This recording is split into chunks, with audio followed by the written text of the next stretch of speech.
Good morning friends. Today we have discussed about the ABG. ABG it means arterial blood gas analysis. ABG का मैं आपको meaning समझाना चाहूँ तो A for artery क्या होता है? आर्टरी। आर्टरी का मतलब इसका सैंपलिंग कौन सी साइड से लिया जाएगा? आर्टरी से लिया जाएगा। ये आर्टरी कौन सी भी हो सकती है। ये आर्टरी कौन कौन सी हो सकती है? फीमोरल हो सकती है और ये आर्टरी कौन सी हो सकती है? रेडियल आर्टरी हो सकती है। लेकिन मोस्ट प्रेफर्ड साइड आपको कौन सी करनी है? रेडियल आर्टरी की करनी है। बी फोर, यहाँ पे बी का मीनिंग है ब्लड, जी फोर गैसेस। ठीक है, आर्टरी से ब्लड लेना है, ब्लड की गैस का एनालिसिस करना है। कौन कौन सी गैस? CO2 एंड O2 और थर्ड कंपोनेंट होता है इसका HCO3। कौन सा होता है? HCO3 bicarbonate ion. अब हम पॉइंट वाइज पॉइंट में आपको एक्सप्लेन करने जा रहा हूँ। Carried out blood taking by the artery, artery से आपको ब्लड लेना है। मीजर ऑफ द, जैसा कि मैंने पहले आपको बता दिया है, O2 एंड CO2 लेवल को हम मीजर करेंगे। क्यों करेंगे? पेशेंट को O2 डिलीवर करने के लिए। क्यों करेंगे हम पेशेंट को O2 डिलीवर करने के लिए? O2 डिलीवर किस कंडीशन में पेशेंट को किया जा सकता है? पेशेंट की बॉडी में CO2 लेवल क्या है, पेशेंट एल्कलोसिस में है, पेशेंट एसिडोसिस में है, रेस्पिरेटरी है या वो मेटाबॉलिक है, उसको आइडेंटिफाई करने के लिए।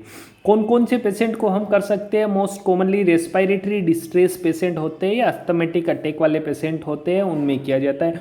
या जो पेशेंट अभी वेंटी पे जाने वाले पेशेंट हो, जैसे वेंटिलेटर पे हमें किसी पेशेंट को लेके जाना है या किसी पेशेंट को बाईपेप सपोर्ट देना है, किसी पेशेंट को CPAP सपोर्ट देना है, तो ऐसे पेशेंट्स का ABG होना बहुत ही ज़रूरी होता है। स्टेप बाय स्टेप हम ABG को देखेंगे, ABG प्रोसीजर को। फर्स्ट स्टेप में फर्स्ट पॉइंट आपको करना है, वॉश योर हैंड करना है। इंट्रोड्यूस टू द पेशेंट को इंट्रोड्यूस करना है। किसको? जो नर्सिंग स्टाफ या जो डॉक्टर्स सैंपल ले रहे हैं उसको खुद को इंट्रोड्यूस करवाना है। पेशेंट को आइडेंटिफाई करना है कि करेक्ट पेशेंट है या नहीं है। Explain about the procedure, procedure patient को पहले से एक्सप्लेन करना है। बिकॉज ऑफ जो ABG arterial blood gas analysis का प्रोसीजर होता है वो पेनफुल होता है, क्योंकि अपनी आर्टरीज पे नर्व एंडिंग्स ज़्यादा होती है और आर्टरी को प्रिक करना बहुत ही एक पेनफुल प्रोसीजर होता है। इसके बाद आपको इन्फॉर्म्ड कंसेंट ऑब्टेन करना है पेशेंट से। इन्फॉर्म्ड कंसेंट लेने के बाद आपको कुछ इक्विपमेंट्स की ज़रूरत होती है। उन इक्विपमेंट्स में मैं आपको बताना चाहूँगा एक ब्लू कलर का। ब्लू कलर यहाँ मैंने इसलिए बताया कि जो 23 गोज की नीडल आती है ना, वो ब्लू ही कलर की आती है, स्टैंडर्ड कलर है, इसलिए 23 गोज का एक नीडल चाहिएगा। 2 ml वाला आपको सिरिंज लेना है। इसके साथ साथ में आपको हेपेरिन चाहिएगा। हेपेरिन की प्रॉपर्टी कौन सी होती है? हेपेरिन एंटी कोगुलेंट प्रॉपर्टी का होता है। ठीक है, कौन सा हेपेरिन हम मोस्ट ऑफ यूज करते हैं? लो मोलिकुलर प्रॉपर्टीज़ वाला हेपेरिन यूज करते हैं। हेपेरिन क्यों यूज करते हैं? कि सिरिंज को पहले हेपेरिनाइज करना। सिरिंज को हेपेरिनाइज करने के लिए आपको सीखना पड़ेगा। पहले वाइल से आपको हेपेरिन सिरिंज में लेना है, देन वाइल में वापस पुश कर देना, मतलब जस्ट ए फ्लश करना है सिरिंज को, क्योंकि जो सैंपल टेकन होगा वो सैंपल क्लोट नहीं हो उसके अंदर में, इसलिए करता है। उसके बाद लोकल एनेस्थेसिया चाहिए। मोस्ट ऑफ हॉस्पिटल्स में आपने देखा होगा 2% लॉक्स वाला एनेस्थेसिया आपको मिलेगा। एल्कोहल जेल चाहिए। एल्कोहल जेल क्यों चाहिए? किसी भी चीज़ को डिसइंफेक्ट करने के लिए। दोस्तों मैं आपको स्टराइल नहीं बोल रहा हूँ, डिसइंफेक्ट बोल रहा हूँ, ओनली डिसइंफेक्ट करने के लिए। एक बज चाहिए, क्योंकि होल्ड द नीडल। बज क्या होता है? एक प्लास्टिक का ऐसा बना हुआ रहेगा, उसमें आपको जब भी सैंपल लेने के बाद आप उसमें नीडल लगा के छोड़ सकते हो। स्टेप 3 की बात यहाँ की जाए तो सबसे पहले पेशेंट के रिस्ट को पोजीशन देना है। पेशेंट के रिस्ट को क्यों देना है? क्योंकि सैंपल की साइट कौन सी होगी? अपनी आर्टरी से होगी। पोजीशन कैसे देना है? जैसे ये आप मेरी रिस्ट है तो रिस्ट को थोड़ा सा एक्सटेंड करके रखना है। हॉस्पिटल और प्रैक्टिकल सिनेरियो में मैं बात करूँ तो इसके नीचे आप जैसे NS का बोतल भी लगा सकते हो, RL का बोतल लगा सकते हो, ताकि थोड़ा सा अच्छा से पालपेट कर सके हम आर्टरी को और सैंपल अच्छे से हो। और पालपेट और सैंपलिंग करना है, इंडेक्स और मिडिल फिंगर यूज करना है। इंडेक्स और मिडिल फिंगर ऐसे लगा के यूज करना है। क्यों करना है? क्योंकि आपको एलेंस टेस्ट परफॉर्म करना है। मैं आपको एलेंस टेस्ट के बारे में बताऊंगा यहाँ पे थोड़ा सा। एलेंस टेस्ट में क्या करना आपको, जो रेडियल, और रेडियल कौन सा है, अंगूठे वाला साइड रेडियल है और लिटिल फिंगर वाला साइड कौन सा, अल्नार है। रेडियल और अल्नार वाली दोनों आर्टरीज को आपको बोथ एक साइड एक साथ में ऐसे क्या करना है, कंप्रेस कर लेना है। दोनों कंप्रेस, जैसे ही हम आर्टरी को कंप्रेस करके फिस्ट क्लोज करवाएंगे पेशेंट की, तो पे क्या होगा कि ये वाइटिस कलर अपीयर हो जाएगा। वाइटिस कलर अपीयर होने के बाद आपको क्या करना है, जो अल्नार वाला साइड है, कौन सा, ये वाला साइड है ना अल्नार वाला, इस साइड से क्या करना, आपको प्रेशर रिलीज करना है। प्रेशर रिलीज करने के तुरंत बाद जैसे ही वापस इसमें पिंकिश या रेडिश कलर आपको लग जाएगा, इट मीन्स अल्नार की पेटेंसी चेक हो गई है, अल्नार आर्टरी अच्छे से वर्क कर रही है। अब हम रेडियल आर्टरी को प्रिक कर सकते हैं। प्रेशर कितनी देर तक आपको अप्लाई करना है, इंपॉर्टेंट थिंग ये है, 15 सेकेंड तक आपको प्रेशर करना है। Head should be become white, 15 second में आपका हैंड बिकम वाइट हो जाएगा।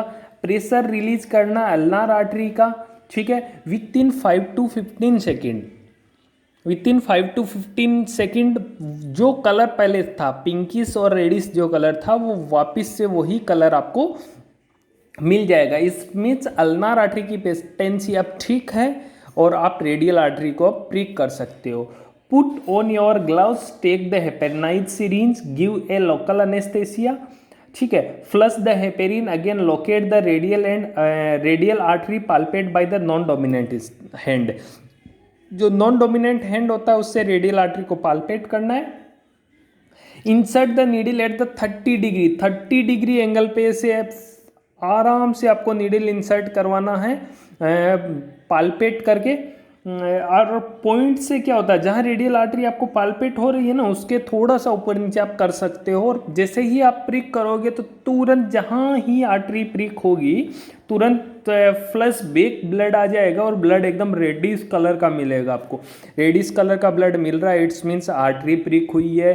अगर आपको थोड़ा ब्लैकिश कलर का मिल रहा है, CO2 वाला ब्लड मिल रहा है, तो आप समझ जाओगे अभी वेन पंचर हुई है। Insert needle at 30 degree to the skin and point of the maximum pulsation of the radial artery. जहाँ पे मैक्सिमम पल्सेशन फील हो रहा है ना रेडियल आर्टरी का, वहीं पे करना है। Remove the needle pacing into the बज, नीडल को वापस रिमूव करना है सैंपल लेने के बाद और बज में प्रेस कर देना है। और जो आर्टरी सैंपलिंग साइट आर्टरी की, उसको एटलीस्ट आपको 5 मिनट तक अच्छे से प्रेशर लगा के रखना है। और सैंपल आइस के साथ आपको कहाँ भेज देना है, जहाँ पे ABG मशीन लगी हुई हो वहाँ पे चेक करने के लिए भेज देना है। सैंपल पे आपको क्या लिखना है, पेशेंट का टेम्परेचर लिखना है, O2 लेवल, अगर पेशेंट रूम एयर पे है तो रूम एयर, वेंटिलेटर पे है तो O2 एयर, या direct nasal cannula, nasal prong या कि ऑक्सीजन मास्क से है तो वो लिखेंगे हम, ठीक है। उसके बाद हम सैंपल को नोट करके भेज दें।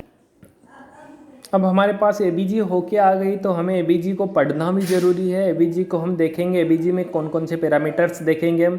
फर्स्ट पैरामीटर ABG में pH देखेंगे, सेकंड पैरामीटर हम CO2 देखेंगे, थर्ड पैरामीटर हम ऑक्सीजन लेवल देखेंगे, फोर्थ पैरामीटर में हम क्या देखेंगे, बाइकार्बोनेट आयन का लेवल देखेंगे। कौन कौन सी कंडीशन डेवलप हो सकती है, या तो एल्किलोसिस होगी या एसिडोसिस होगी। एल्किलोसिस और एसिडोसिस में भी 2 कंडीशन हो सकती है, या तो मेटाबॉलिक होगी वो, या वो कौन सी होगी, रेस्पिरेटरी होगी, ठीक है। अब हम थोड़ा सा अलग अलग करके मैं आपको बताने की कोशिश करता हूँ, ठीक है। मेटाबॉलिक कहीं पे भी नाम आता है, इट मीन्स आपका सीधा ध्यान कहाँ जाना चाहिए, बाइकार्बोनेट आयन पे। अगर किसी पेशेंट की आर्ट्रियल ब्लड गैस एनालिसिस में मेटाबॉलिक कुछ भी डिस्टर्ब मिल रहा है, ऊपर या नीचे मिल रहा है मेटाबॉलिक बाइकार्बोनेट आयन, तो क्या होगा, उस पेशेंट को मेटाबॉलिक होगा।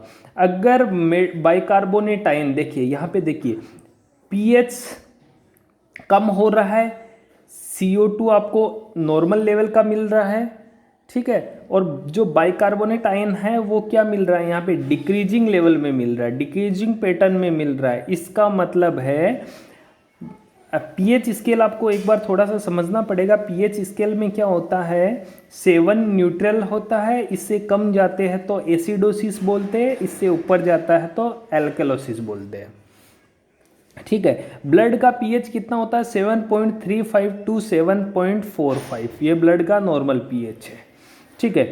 पीएच कम हो रहा मतलब 7.35 से पीएच कम की ओर जा रहा है। HCO3 बाइकार्बोनेट आयन भी कम हो रहा है, ठीक है। बाइकार्बोनेट आयन इनका आपको नॉर्मल वैल्यू भी पता होना चाहिए, वो जस्ट मैं थोड़ा सा देर बाद आपको बता दूंगा, लेकिन आपको थोड़ा सिंप्लीफाई करने के लिए मैं ये सब समझा रहा हूँ। CO2 जैसे ही HCO3 जैसे ही कम हुआ है, इसका मतलब आपका सीधा दिमाग गया मेटाबॉलिक पे, ठीक है। अब पीएच जैसे ही कम हुआ, आपका दिमाग कहाँ गया? एसिडोसिस में। समझ में आ गया? PCO2 रेस्पिरेटरी इंडिकेटर है, PCO2 और O2, और HCO3 मेटाबॉलिक इंडिकेटर है, मैंने आपको समझा दिया है। रेस्पिरेटरी एसिडोसिस अब समझेंगे। एसिडोसिस का मतलब सीधा आपका मतलब है कि पीएच कहाँ से कम हुआ? 7.35 से पीएच डिक्रीजिंग लेवल में हुआ। रेस्पिरेटरी है तो बाइकार्बोनेट हमेशा कैसा मिलेगा आपको? नॉर्मल लेवल में मिलेगा, ठीक है। पीएच कम मिलेगी नॉर्मल लेवल में। अब क्या होगा कि CO2 बढ़ेगी तो एसिडोसिस होगा, और O2 किसी कंडीशन में बढ़ रही है तो एल्केलोसिस होगा। रेस्पिरेटरी एसिडोसिस में पीएच कम हुआ है, PCO2 बढ़ा है, और बाइकार्बोनेट आयन का लेवल नॉर्मल है, ठीक है। तो ये एसिडोसिस हो गया। अब मेटाबॉलिक एल्केलोसिस, एसिडोसिस और एल्केलोसिस मैंने बता दिया। एसिडोसिस जैसे मेटाबॉलिक एसिडोसिस था, बाइकार्बोनेट आयन का लेवल कम हो रहा था। अब मान लीजिए मेटाबॉलिक एल्केलोसिस आपको चाहिए तो बाइकार्बोनेट बढ़ेगा, सीधी सी बात है। पीएच बढ़ा, एल्केलोसिस इंडिकेट हुआ, बाइकार्बोनेट बढ़ा, मेटाबॉलिक इंडिकेट हुआ, ठीक है। रिमेनिंग जो रेस्पिरेटरी इंडिकेटर्स है ना, रिमेनिंग जैसे PCO2 और PO2 वो नॉर्मल रहेगा। रेस्पिरेटरी एल्केलोसिस को आप पढ़ना चाहोगे तो पीएच एल्केलोसिस मतलब पीएच बढ़ेगा, बाइकार्बोनेट हमेशा इसमें नॉर्मल रहेगा, क्योंकि रेस्पिरेटरी इंडिकेटर की बात कर रहे हैं, मेटाबॉलिक की बात नहीं कर रहे हैं यहाँ पे। और PCO2 हमेशा कम मिलेगा, क्योंकि एल्केलोसिस हो रहा है ना, इसलिए PCO2 हमेशा। थोड़ा सा मैं आपको यहाँ नॉर्मल वैल्यू बता देता हूँ। पीएच ब्लड का जैसा कि मैंने पहले बता दिया 7.35 टू 7.45 होता है। PCO2 का नॉर्मल लेवल 35 टू 45 mm/Hg होगा। पहले ही मैंने बता दिया कि 35 से अगर कम होता तो एल्केलोसिस इंडिकेट करेगा, और 45 से मोर देना है तो एसिडोसिस इंडिकेट करेगा, ठीक है। इसके बाद बाइकार्बोनेट आयन 22-26 मिलीक्यूलेंट पर लीटर होता है। 22 से कम जा रहा है एसिडोसिस होगा, 26 से ज़्यादा जा रहा है एल्केलोसिस होगा, ठीक है। इसके बाद PaO2 का लेवल है 80 से 100 mm/Hg होगा, PaO2 का लेवल होगा।